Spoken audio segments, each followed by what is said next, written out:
Hey everybody, it's Erik, co-founder, partner of Village Global, a network-driven venture firm. And this is Venture Stories, a podcast covering topics relating to tech and business with world-leading experts.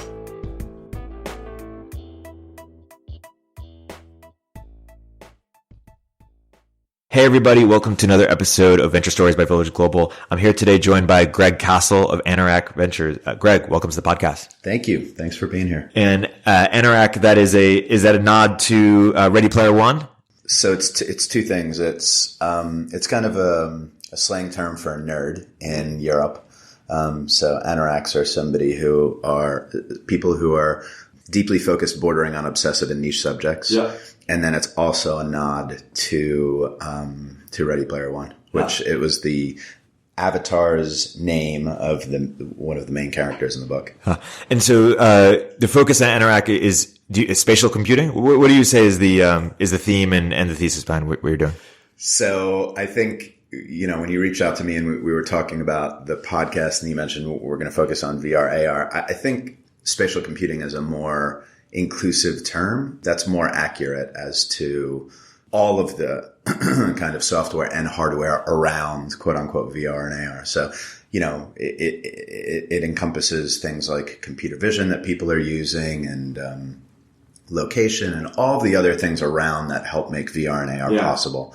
So I just think it's a more inclusive term. I think from an Anorak perspective, so I really invest in companies that are being built around defensible technologies because of some of the companies that I've invested in the past, because of my background. I spend a lot of time in spatial computing, but I also like other areas around VR and AR, like robotics, like computer vision. You spend a lot of time in gaming? I spend a fair amount of time in gaming. Yeah.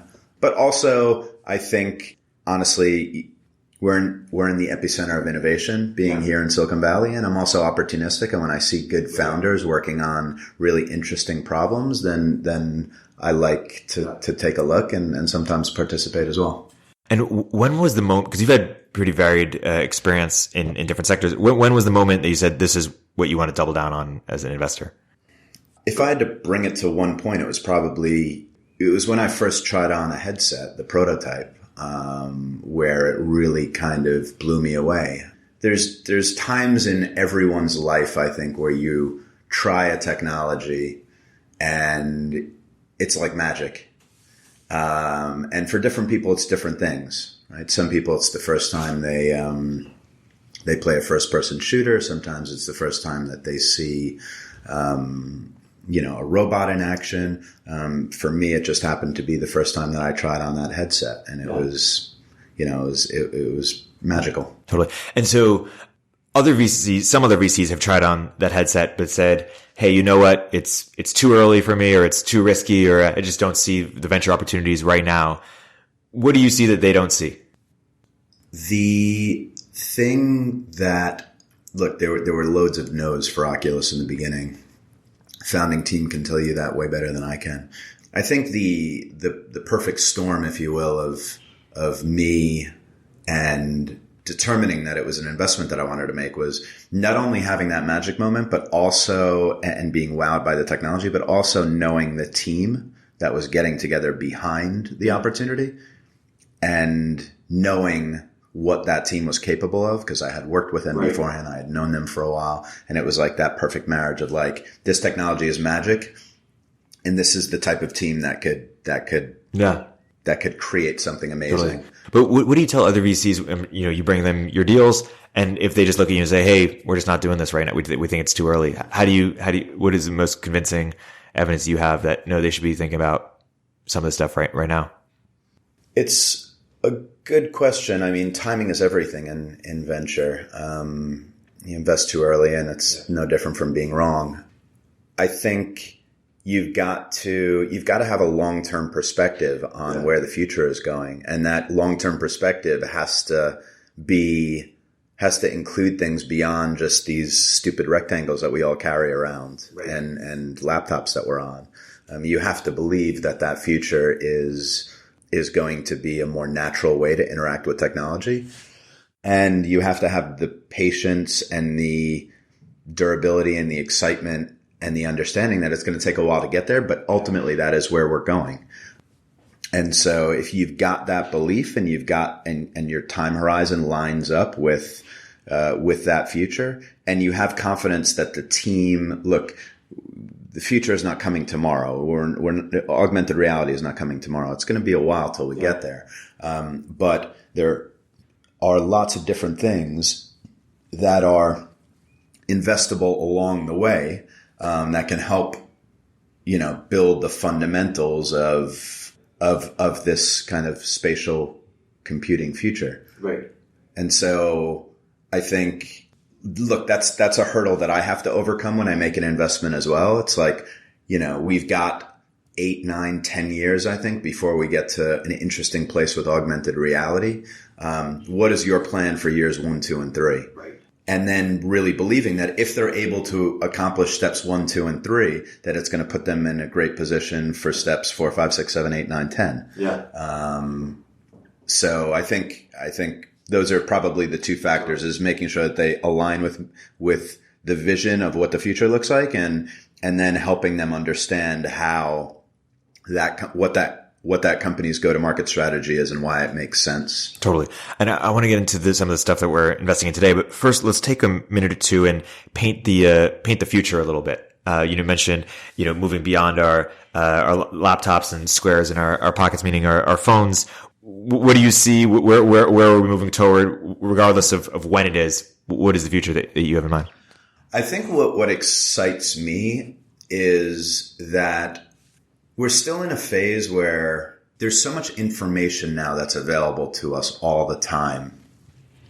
And the information and the data is all there. It's just like in data science. Like, there's so much data there, but the question is it super usable? And so I think what excites me is, now that we have all of this data, now that we're collecting all of these different data points, it's still a technical challenge, but it also kind of becomes like a design challenge and a culture challenge. It's like, how do we start to make it so that that information is readily accessible to us and we're accessing it in a natural way that doesn't totally mess with how we communicate, our interpersonal skills, how we communicate with other people. And so that future of kind of like the melding between like fashion and technology and culture and technology and all those different things is really where I think things get interesting. And so, I think we've got a while to go. Like, the social norms of what you do when you speak on a cell phone, in public, in a restaurant, all those different things. We're still just starting to figure out, is it polite to text when I'm sitting with somebody else? Is it, all of those things are still being figured out. And I think we've got a lot more to figure out because technology is only going to get better and better. But I think that I see a future where interacting with technology is going to be a much more natural thing. And that goes not only for visual, where we have information overlaid on our environment, but that also goes for touch, that also goes for audio, that also goes for all these, our other senses that we communicate and we understand the outside world with. Right now, we're just focused on screens, but there's other things out there as well that are exciting. What form factors are you most excited about, or do you think are going to be most popular? I think audio in the near future is going to be very interesting. On the recording of this, Apple this morning just recorded their iPods. They just announced their iPods Pro, which seem to be a much cooler version of the iPods, where you have the ability to do, you can keep them in your ears all day, and you can turn it so that it's completely pass through, so you're hearing everything like you normally would. You could turn on sound reduction, or you can listen to music when you want to. Audio is just where we're pretty comfortable wearing that pretty much all day long. And I think we have this thing that I call, and I wrote a blog post about this, but I think AR 1.0, augmented reality 1.0, and what do I need? I don't really need a pair of glasses that show me realistically that a monster is smashing through the wall behind you. What I really need is something that's in my ear that tells me that, in 20 minutes I need to leave for an appointment or I'm going to be late, or that my fiance called and left a very important message. Like, I just need some subtle technology cues that make it easier for me. I think 10 years down the road, we will potentially have those glasses that overlay information seamlessly. Yeah. But right now, I think, I'm excited about kind of what AR 1.0 is going to look like. And I think the new AirPods are going to be there's just going to be more and more things that are introduced that make it easy and more acceptable, should we say, to have audio in your ears all day long. Totally. I want us to trace a little bit of the history of VR and AR in terms of what were the sort of different waves of it, or different moments, or how do we contextualize where we are now in terms of where we've been? It was interesting. So I was having to think about this morning, knowing that I was going to be speaking to you, and just trying to see what companies had raised in the past before Oculus came around in terms of VR and AR. And there really wasn't much. But there really wasn't that much. VR before Oculus was really focused on either more kind of just displays, head-mounted displays. Like Sony had a product before Oculus came out that was basically enabled you. It seemed like there was a big screen in front of your face and you could watch movies on it when you were on, flights or whatnot. And the other use cases were really all around military. So, that's where a lot of this technology came from, was military training, and not only in the sense of kind of what it would be like to be in the battlefield, but also in terms of training and helping soldiers overcome things like PTSD. Yeah. So that's where the majority of the innovation was beforehand.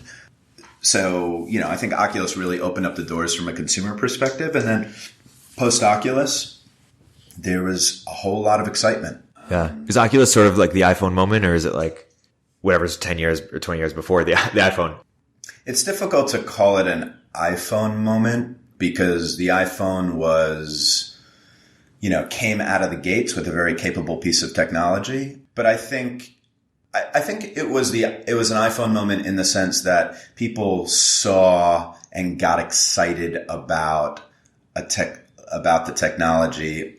It's not really for the first time, but really, it really excited a lot of people's interest and excitement in the space. Yeah. And what will a real iPhone moment look like? I think Quest has done a pretty good job. Oculus's latest release, it is a all-in-one device that really gives you an immersive experience. Yeah. You turn it on, you pop it on your head, and you're in there, and it's wireless. It's a pretty wow moment. I really, when it came out, I think I tweeted something like everything beforehand was a beta. This really felt like the first consumer-grade product. Now, that said, I have an uncle who is not tech-savvy, who I wanted to try this out, and I sent it to him. And it's still sitting in the box, a month later. And his daughter came in to try to help him set it up. He couldn't figure it out. So it's still got a little ways to go. It's still not super easy, but I think that was, as close to an iPhone moment as we've had so far in VR. And I was watching one of your talks and you mentioned that 50 million, is that the magic number? Yeah. So say more about that. Yeah, so 50 million is the number that people have used previously in technology to demonstrate when something has really has somewhat reached mass market or reached a substantial number of people. 50 million people, so 50 million headsets actually shipped out there is kind of will be a milestone for VR when it happens. We're pretty far off there at the moment, but I think over the next year or 2 years we'll be close to there. I don't have numbers in front of me, but I want to say that we're probably at something like 20 million at this point, 15 or 20 million. Who are these 15 or 20 million? What are they playing games? Or what are they doing? Yeah, majority playing games. But there were, that also includes headsets that were shipped with phones for a little while. Google was shipping Daydream with phones. Samsung was shipping Gear with phones for a little while. So I wouldn't say that those are majority kind of high frequency users. But now the people who are purchasing are, are high frequency users, and also their retention numbers are really starting to climb as well, from what I understand. And you say that the true AR is maybe 5 to 10 years back from VR? 5 to 10 years back from VR, and VR mainstream is probably 2 to 3 years away. So I think we're 10 years away from AR, really. Right. And a few years ago with Pokemon Go, people were more excited about AR for a little bit. But you say, hey, that was sort of there's mobile AR and then there's true AR, and we should differentiate between the two. Maybe I mean, look, let me just say this. So I'm a huge Google fanboy. I love Google. I am all in on their ecosystem. So I have in my hand right now, as you can see, a Pixel 2. And I just ordered a Pixel 4, got it, and I just sent it back. Why? Because how are you going to create a new phone? This phone is 2 years old. It has a 2700 milliamp battery in it. I think milliamp is the right word. MAH. The new Pixel that just came out 2 years later, 2.5 years later, has a 2800 milliamp battery. I'm getting rid of this thing. I want a new phone because the Pixel 2's battery life is so crappy. Wow. And they send me a new one that has double the pixel density, processors faster, all this stuff, and the battery is pretty much the same size. Wow. I was absolutely astonished. I used it for like 2 days. The battery life was so bad. I was like, no, I'm not gonna do this. My point is that we can't even make a darn cell phone that is really an amazing thing yet. And what we're talking about is miniaturizing everything in a cell phone and putting it into something that is indistinguishable from a pair of glasses. Yeah. Like, we're far away from that. We can't even get our phones right yet. And these are the top technology companies in the world that are working on this problem. Yeah. So we've got time. Right. We've definitely got time. And even on the mobile AR front, was Pokemon Go sort of the only thing that's taken out? Was that sort of a flash in the pan for mobile AR, or what, was it just because it was Pokemon? What was sort of the... Yeah, I think it was a combination of things. I think it being Pokemon was certainly part of it. And I do think it was a anomaly, let's say. There, to my knowledge, there really hasn't been much that has come close since. Niantic's previous company or previous game, Ingress, I think it's called, or something along those lines, still I think has a pretty loyal user base. I don't know how their new Harry Potter game is doing, but I think it was a neat gimmick that people liked, and I don't know what else. Now, I do think that it does have good use cases, but from a numbers perspective, I think that just was beyond everybody's expectations. I think there is the potential, and it's one of the areas that I'm excited about, is like, how are new game companies that are leveraging location, that are leveraging AR, that are leveraging persistence. I think that, and persistence meaning that you put an object down in a park in augmented reality, you come back 2 days later, it's still there. Very difficult problem to do, but if you can do it right, imagine the types of like digital treasure hunts and digital things that you can do. So I think new gaming companies out there that use these tools intelligently and that are built from the ground up for this type of thing, are going to emerge and do have the potential to be absolutely massive. But there's nothing that I can point to at the moment. But I think enterprise applications as well, home decorating, like there's other use cases where mobile AR makes sense, but it's not a natural way to use your phone. I mean, it's not natural to walk around and hold the phone out in front of you and, search all over the place. But for isolated incidents, when you're talking about, doing something for industrial applications or doing something for home decorating or like different things like that, or search perhaps, I think it makes sense. Yeah. So let's try to get a lay of the land for when we talk about investing in spatial computing right now. You sort of break up the world into gaming, enterprise, and infrastructure. Mm-hmm. And gaming, is all consumer going to gaming? Because that's what consumer is right now for VR? Pretty much, yeah.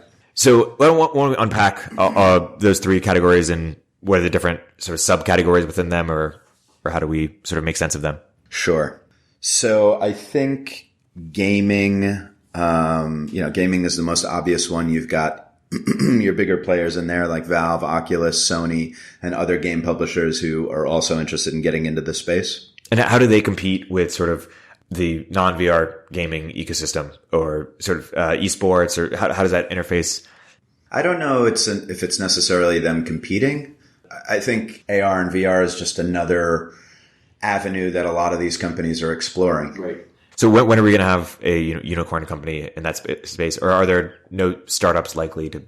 Well, I think Niantic is a unicorn company in that space. I think that there's some great teams right now that are working on just VR and AR that have seen great success. Not at unicorn level yet, but they'll get there. And like I said, I think a lot of the big gaming companies like Ubisoft is about to leverage some of their big IP for VR releases.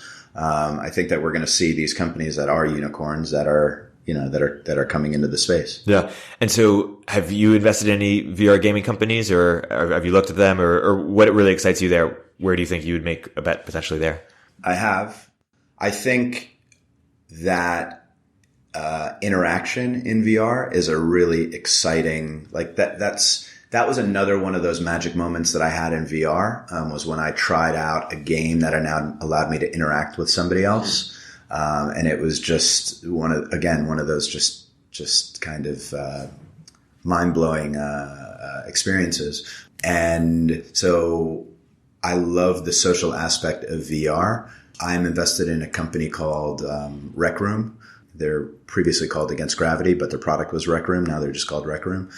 Amazing company that is based up in Seattle. And they're really focused on creating a fun, straightforward environment for people to get together, be able to express themselves, create.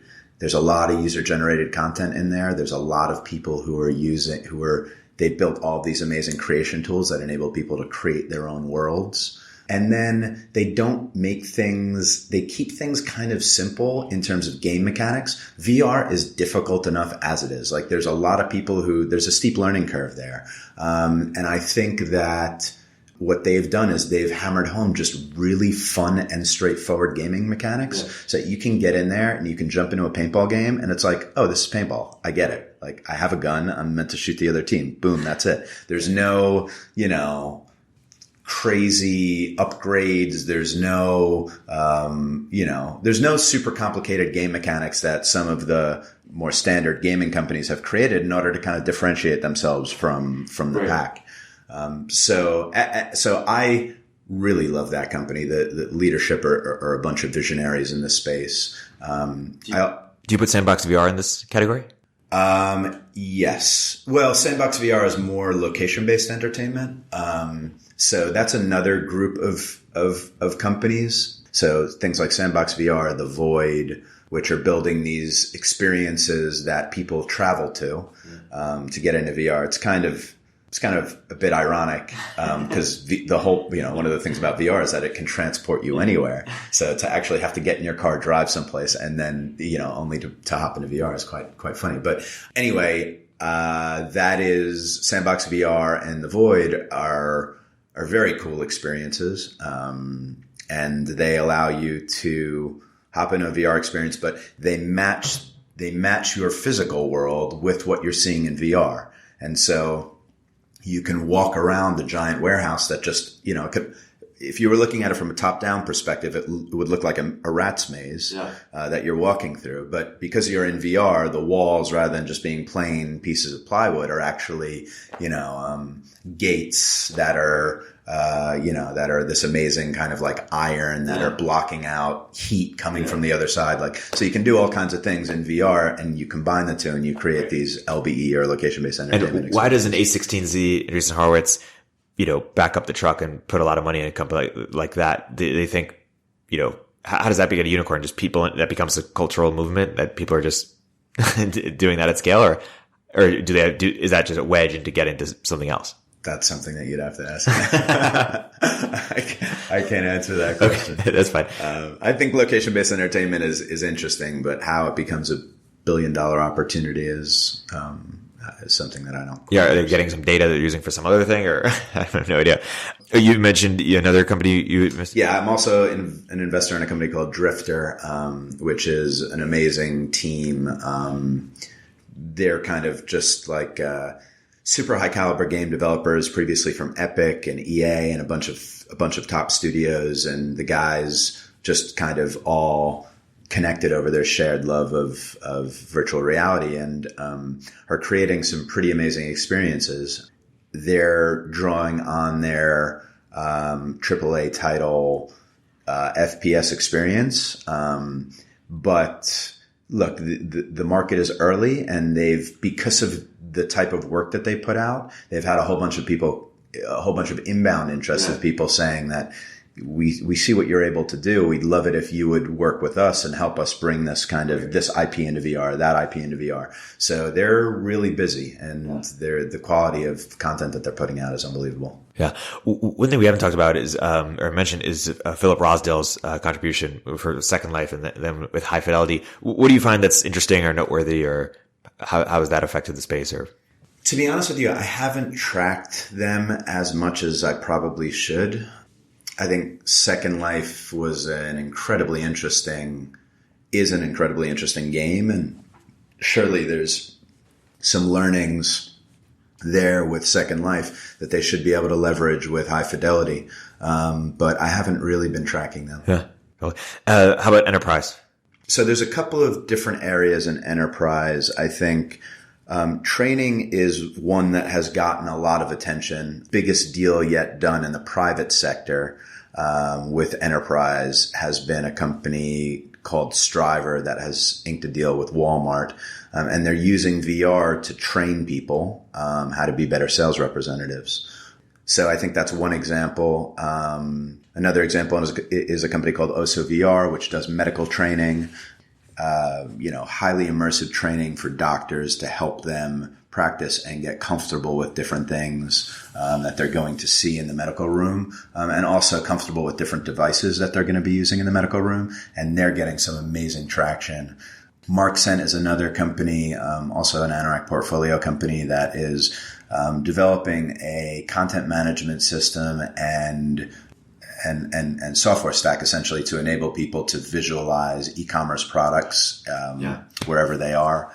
So it's whether or not it's VR or it's AR, it's starting. One area that I'm incredibly interested in is like the digitization of the physical world. Yeah. So, this whole concept, which a lot of nerdy VCs talk about, called digital twinning, which is like everything in the world in the future should have a digital twin. We should have a digital representation of our world accessible to us.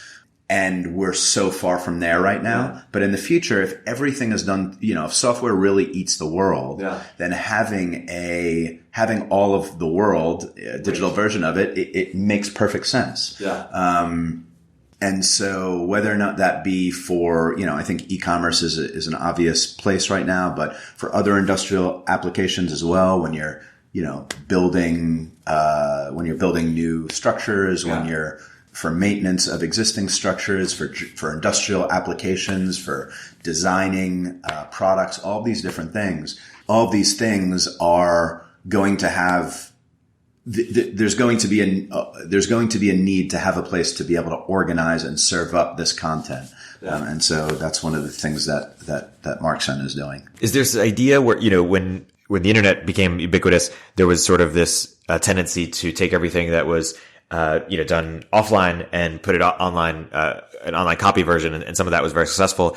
But was successful were sort of new behaviors that were enabled uniquely by the internet. Are we starting to see that yet in VR, or is it mostly sort of copying? And I'm curious, what are unique experiences that could only be enabled by VR?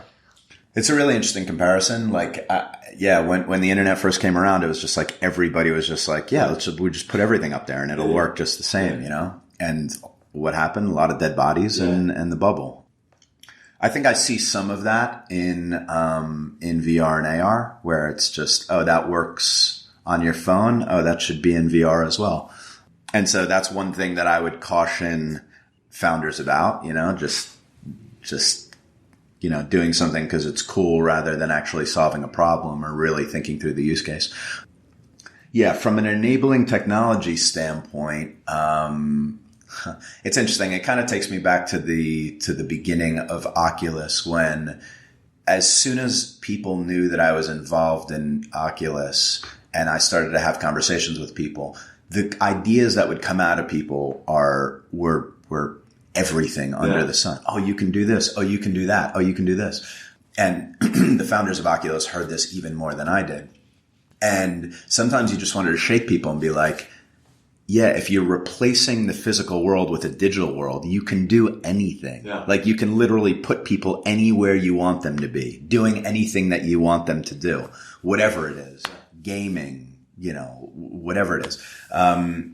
And so there is going to be a ton of stuff that is enabled with this new kind of spatial computing world that I can't think of. I mean, there's some areas that I'm particularly excited about, which we can discuss, but it's just a whole new world. It's a whole new way of interacting with technology. So this is why I spend my life, focused on it. Totally. Let's finish the infrastructure and then we'll go back to these areas. So, Sure.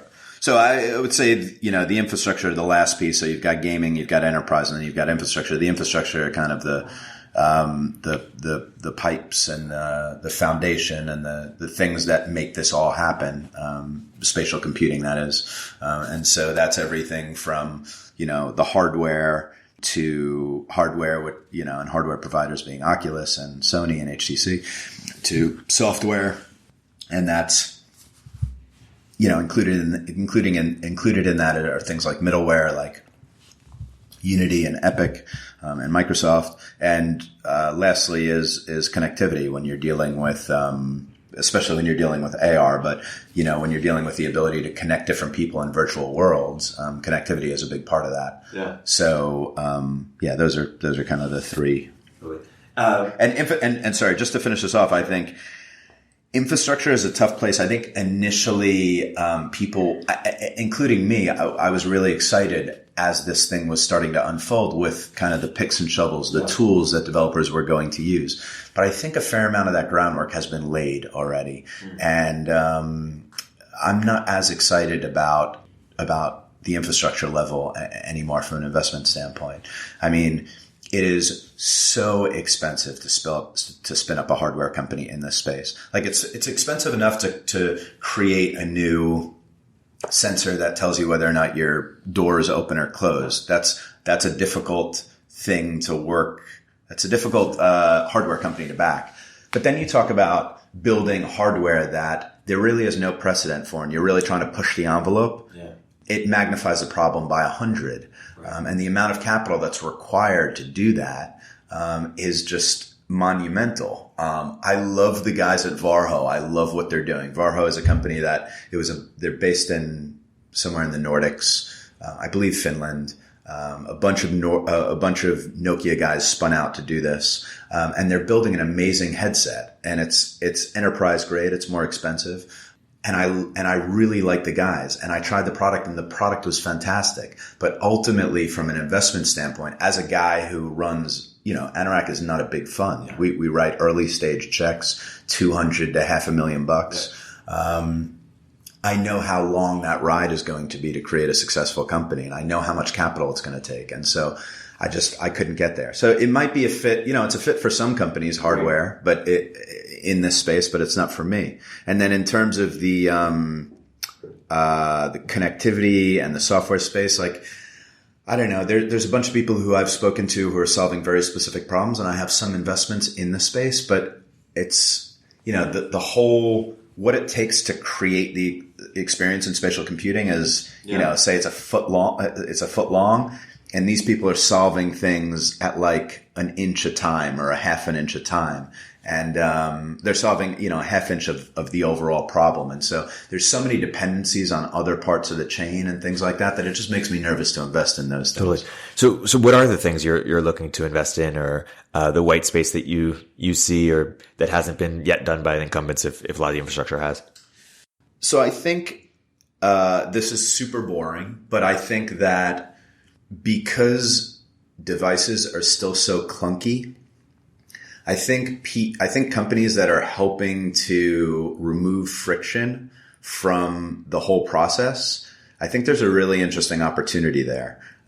Oculus recently came out with a whole kind of like B2B program where they're helping companies in the B2B space use Oculus technology to power their training.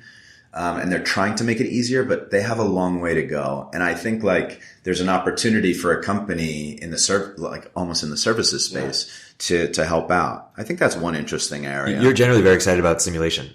Yeah. Yeah. Simulation and training. Yeah. Vantage Point is one example. Do you want to talk about? Absolutely. So Vantage Point is a company that we're both in together. And they are, one of the most powerful parts of VR is this feeling of empathy that it's able to provide, right? So when you are put into a VR headset, you feel like you're there. And so in a game, that's really exciting because all of a sudden you're in the middle of a battlefield. Yeah. In training, it's really great because it makes you feel like you're actually there.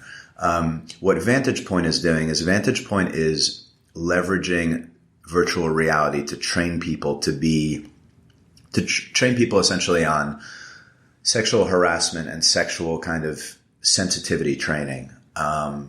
And they leverage the amazing empathy that VR provides to help people understand what it's really like to be in some of these more uncomfortable situations. Yeah. And this was one of those, I actually put this up as like one of my top 5 experiences, I would say, when I first met Morgan and I first tried the experience. Because it was one of those moments that it was just like nothing that I had ever felt beforehand, where she put me in a simulation, and the simulation was I was sitting down with a bunch of coworkers who were all they were all good actors. And one of the actors who was and in the scenario, I was a woman, and one of the actors who was a man, started to speak to me in a certain manner and started to be inappropriate in certain manners that I had never, as a white male, I'd never felt that beforehand. Right.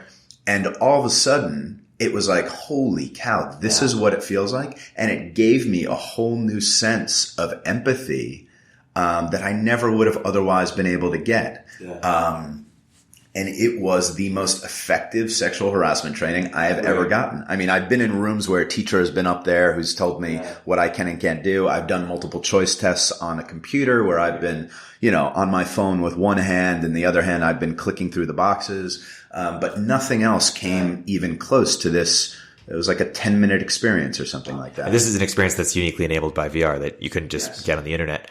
So what are other sort of training or simulations? So you meant medical, on the job training, military, any other sort of fields where sort of uniquely helpful? I think soft skills is a good one. So, sexual harassment training, but also just kind of like interpersonal skills and how you deal with people and with environments. I have another investment in a company called Limbix. Limbix is focused on mental health. And the way that I generally describe it is like, if you want to learn how to throw a football, you go out back with a friend and you throw a football back and forth 100 times, right? If you have social anxiety and when you walk into a room, your chest gets tight and you get nervous, well, you can't really walk in and out of a room realistically 100 times and start to get used to it and figure out tools how to deal with it. But what you can do is you can go into VR, and you can do that with a mental health care professional with you. And that mental health care professional can help you understand what you're feeling, talk through your feelings, and give you tools on how to deal with that. Yeah. And so they're doing it for social anxiety. They're doing it for alcoholism. And most recently, what they're focused on is teen anxiety and teen depression, which is a growing area of concern for a lot of people. There are not enough people to deal with it. I mean, our whole mental health system is royally screwed up. And so they are providing these new tools to an audience that is generally receptive to new technologies, right? These are young people who are like happy to don a headset.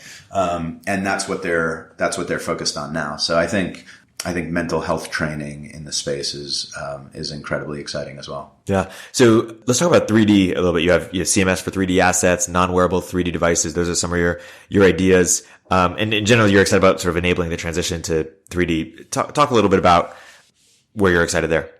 Yeah. So I think that, so non-wearable 3Ds are companies that are making it so that you don't have to throw on a headset to be able to look at digital 3D objects. So there's another company that I'm involved in called Looking Glass that I'm really excited about. They're based over in Brooklyn, and they're creating a holographic display to make it really easy to see 3D objects and for a group of people to see 3D objects without needing to throw on a headset.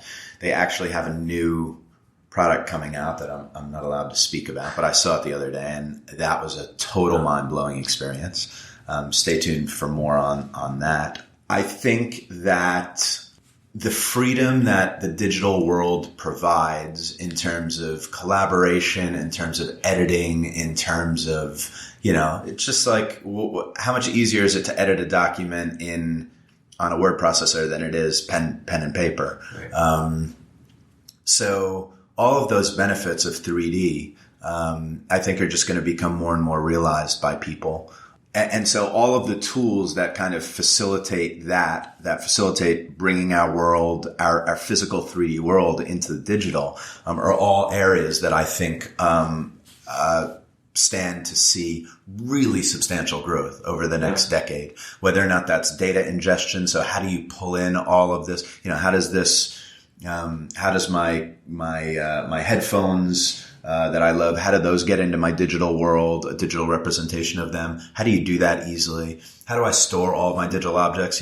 I get it now. I'm going to start to geek out a little bit, but I get excited about a future where rather than kids, needing to collect the latest Yeezys or the latest sneakers, the latest kind of material objects, they start getting excited about collecting physical objects. Yeah. We see that already in video games. That's already happening, right? You see kids who get super excited about having the latest skins in video games. But I think that I'm looking forward to, and I think it's going to happen over the next 3 to 5 years. I just hope it's one of my companies that gets us there, that kids are going to have kind of digital lockers of right. their objects. And rather than needing to buy these things physically and have all the adverse effects that come with creating, with fast fashion and with all this right. crap, we have digital representations of all these really cool things, and you can do cool things with them. And some people there are excited about sort of the mashup of VR and crypto, yes. non-fungible tokens. Yes.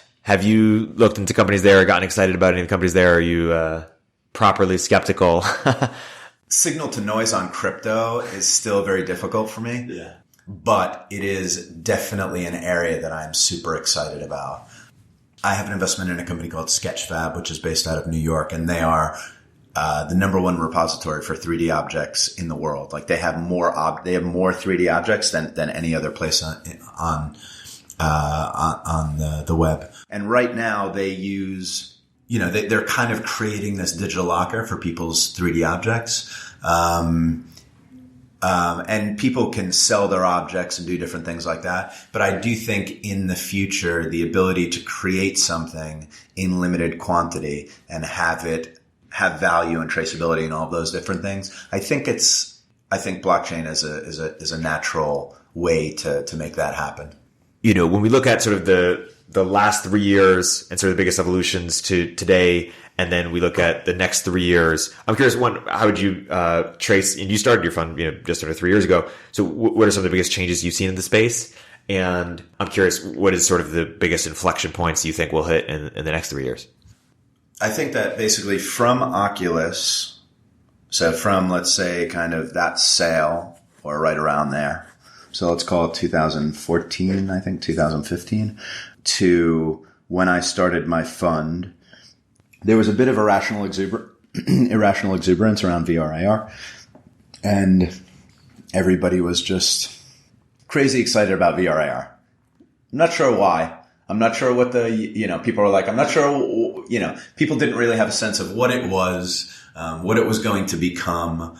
And there was just a lot of excitement, a lot of people putting a lot of money into companies. And that's died away, as is generally how things happen in the VC world, at least that I've seen. New technologies come out, people freak out, think that they have to get money into it right away. And from what I've seen so far in my short, life as a VC, that's a surefire way on how to lose money in the venture world. If you're the one who is jumping from hot, area to hot area, your returns probably are not going to be great. So anyway, so that happened, that died away.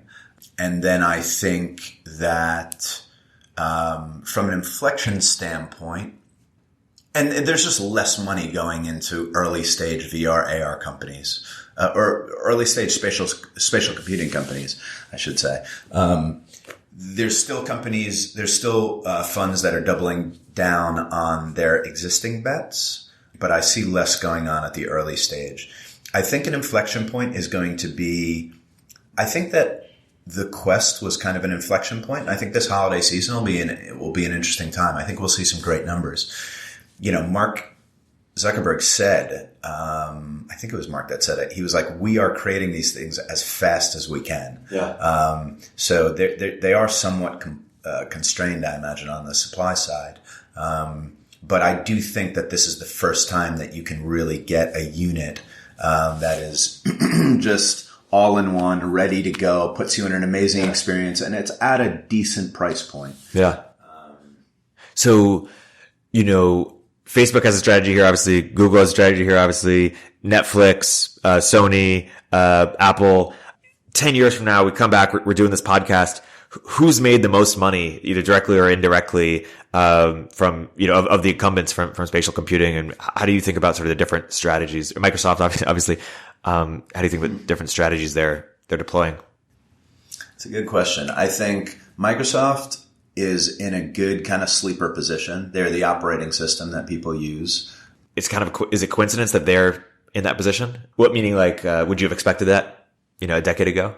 I'm not sure. I think it has only become more obvious to me. It's become more obvious to me over time that they're in such a strong position. Right. And is it because they missed mobile, so they're like, hey, we can't miss the next one?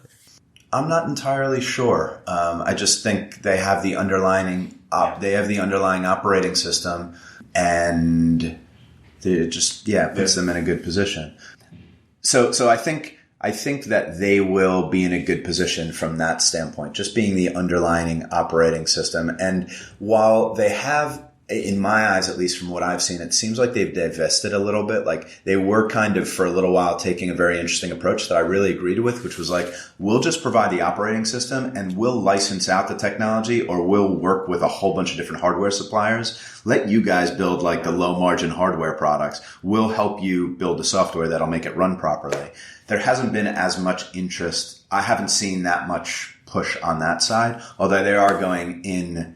They do have the best AR device out there, hands down, with HoloLens. And so maybe that's the way that they kind of continue to sneak in. Anyway, I think Microsoft is going to be in a good position. I have a lot of faith in the new leadership over there. I think Apple is going to continue to innovate in the space. I think they're going to start with they're going to continue to kind of grow in your ear. And then I think they're probably within the next year or two, they'll release something with glass that'll probably basically be like the Apple Watch, but on your face. So, slick looking notifications, not necessarily depth and, really realistic 3D, but just kind of a screen on your face, essentially, where notifications are easy to spot. And then I think Oculus is in an interesting position. I mean, they're certainly the ones that are in the lead right now on the VR side. They are really building this whole, they're building the full stack, but I don't know what the vision is long term there. I knew what the vision is long term there when the founders were in there, but now, Mark has a lot of different things to consider. Mark Zuckerberg has a lot of different things to consider, and where VR and AR kind of ranks up there, I'm not sure. I mean, from the outside, there's no he is investing full bore into Oculus. There is a ton of money that they're putting after R&D and all that stuff. So I don't think it's going to back off. I don't think it's going to go anywhere. But he's got a monstrous 95% of his business is wrapped up in this one product, and I have a feeling that's where the majority of his focus is going to go. Wow, Google. I think that Google will It'll be interesting to see. Look, I think ultimately this isn't going to be a winner-take-all situation. This is going to be the evolution of computing. Yeah. And every major technology company is going to have a hand in what that future looks like. Right. So I think Google is in a dominant position for search and for information as a whole. And they should be able to leverage that information well for the future of spatial. I heard this one framework for thinking about how the internet got big, and I think it's relevant to other platforms too. It's called the 3 Ps, not how it got big, but the first behaviors that were popular, and they tend to be sorted behaviors. I think the 3 Ps were porn, pills, and poker. Are we seeing similar activity in VR in terms of, like, is that? I think that, like crypto, it's drugs, you know? Yeah. Porn presents an interesting option simply because of, the logistics of it. The fact that you have somebody made a really funny comment. I was talking to somebody really funny about the way that when me and you were growing up, it was it was you that got scarred when your parents walked in on you if you were masturbating, and it's going to be flipped when our kids grow up. When our kids grow up, it's going to be the parents who are scarred because the kid's not going to know any better. The kid's just going to be in a headset doing what he's doing. That's funny. So I think that the very nature of it makes it a little bit different. But I think anecdotally, I am hearing that there is a fair amount of usage. It's difficult to track because most of the time it's just like people looking through browsers. But anecdotally, I hear that there's a fair amount of it that goes on. Poker is interesting. I definitely think that this is a use case that people are going to really enjoy. Yeah. Gambling and poker.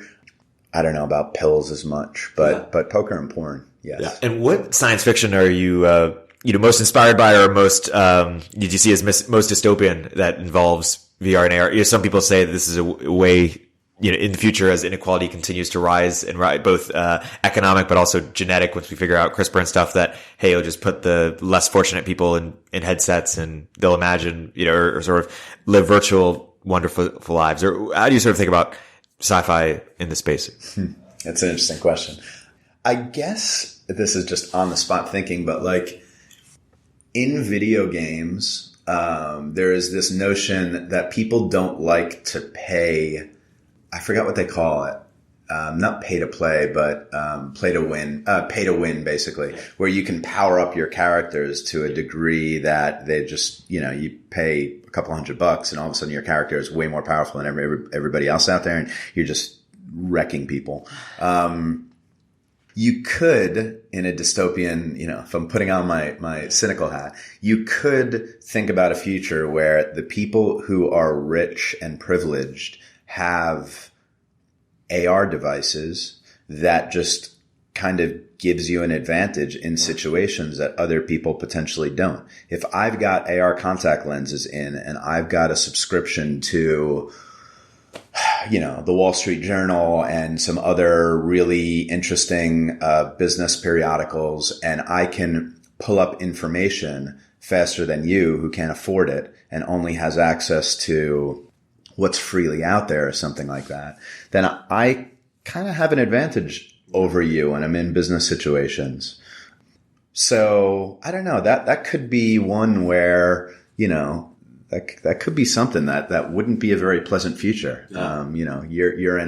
You're at a party, or you're, networking at an event, and 4 people are standing there who are all rich and privileged talking about, crazy, interesting things, and being able to pull up facts like that. Yeah. And you're sitting there as the 5th guy who can't afford any of that stuff and is just trying to keep up with the conversation. Yeah. One of my hobbies is freestyle rap, and I am excited about a world in which the right rhyme or potential rhyme just shows up in AR as I'm rhyming. Another space you mentioned you're excited about is productivity in VR AR. Yeah, definitely. Is that related to training or different training? How do you think about what that might look like? No, I think about that. I think about that as the things that I mostly use my laptop for right now, which is like sending emails, looking over documents, like all of those things. Having to carry around a laptop and having to hunch over while I'm on that laptop is crappy, and I wish there was a better alternative. At the very least, I wish that one of the laptop companies would come out with a laptop where the screen telescopes up so that I can actually be at my eye level, so I don't have to hunch over when I'm looking, or I don't have to use one of those stupid desk stands. Yeah. So, rather than right now, this, even in my head, this sounds kind of ridiculous to say, but rather than going to a coffee shop and pulling out my laptop, going to a coffee shop and throwing on a headset that enables me to have 6 screens up and enables me to sit comfortably and type. Man, that future would be amazing. Totally. That would be amazing for me as somebody who wants to get productivity done. Yeah. Walking into a Starbucks and seeing 18 people in there with all headsets on is a little bit scary if I'm not the one with the headset on. But it is just a way more natural way. Like I think I would be, I'll just put it this way. I think I would be much more productive if I had a way to block out the outside world and sit comfortable in an ergonomic fashion and be able to have all of my computers and all of my information in a really ergonomic manner in front of me. Yeah. Do you worry about a world, by the way, where some people paint the dystopia? There's this famous photo of Mark Zuckerberg walking down and everyone's got a headset on. And it's sort of painted somewhat dystopian in terms of, is the solution to loneliness just putting a headset on, thus making you more lonely? Or when people paint this dystopian view of, hey, we're all just going to be retreating into our headsets, buy it? I mean, look, we'll adapt. We'll adapt and we'll change and we'll grow. Yep. I think about all of the things in past. This is kind of ridiculous, but I'm going to say it anyway. Saturday morning, I was kind of loafing around and I threw on Caddyshack 2 and I was sitting on my couch just with my feet up, relaxing in the morning. And it comes up to a scene in Caddyshack 2 where they're on the golf course and they just finish a round. And one of the guys, who's this like stuffy country club guy, goes up to the 2 caddies and is like, just so you know, we ordered 20 Model X golf carts that are all coming in 2 months. So you guys will all be out of the job. And there have been so many times in the past where new technology has come in and people have been like, it's going to replace everything. There's something that I've mentioned a couple times beforehand. I think it was in the 1800s where the printing press hit certain parts of London and the Queen said anybody who's caught selling this is going to be, they're going to have their heads chopped off because it's going to put out all of the scribes. This has happened time and time and time again, and I think that we will adapt. Look, today, there really isn't much of a reason for me to leave my apartment. Yeah. Like, I can order my food, I can do my workout, I can video chat into all my things, but it's not healthy. If I stay in there for too long, I start to go stir crazy. So now I'm starting to figure out like what I do to balance out my time. Yeah. And I think that will be the case in the future. Like, we're humans and we have natural tendencies. We'll evolve, but there's certain things that we crave, or most of us crave, like human interaction, human touch, physical movement, exploration, things like that. And so right now the pendulum has swung too far in terms of technology. Yep. I mean, you look at a club, you go out to a dance club, you go out to a place where a lot of kids are hanging out. The amount of kids who are looking down at their phone is laughable. Right. So the pendulum has swung too far, but it's going to swing back to center. And I think that just like people are like, there was some time before people realized how important it is to get physical exercise and to like be healthy and like all of those different things. I think we'll get to that point with our mental health as well. And we'll start to realize, we'll start to take that a little bit more seriously. Totally. My guest today has been Greg Castle of Anorak. Greg, thank you so much for coming to the podcast. Thanks for having me.